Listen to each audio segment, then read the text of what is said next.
that it's more difficult to influence a person if he keeps his thoughts in purity. Yes, absolutely. When faced with various religions, it is very difficult to influence Muslims.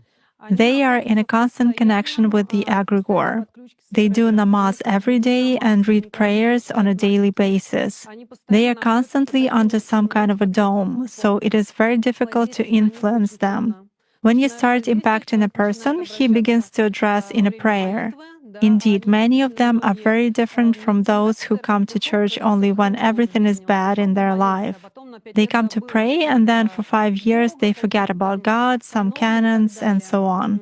Muslims, as a rule, passionately believe and passionately give energy to their egregore, and this egregore protects them very well.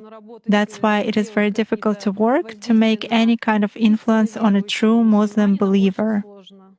Is this some kind of a good egregore? Well, for them, yes. This egregore is good for adepts who contribute good energy to it. How do you sense it? For instance, you have found an energy trace of such person. What's next? Do you try to drag him somehow to visualize this threat and you fail? Or how do you do that? It disappears. I cannot get a grip on it. I focus on it, but something immediately knocks me out of the flow, just like that. Or I visualize a person in front of me clearly and can affect him even at a mental level, but some image is not created in my mind at all. I even look at a photo, reproduce an image, but it vanishes from my mind. Thus, I can clearly see that a person is covered with something. Does this only work with Muslims? It does for me. Nowadays, there are very few people among Christians who truly believe.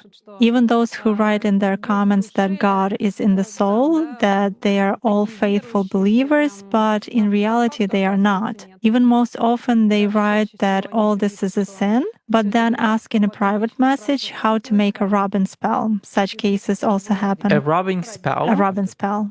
What is it? It means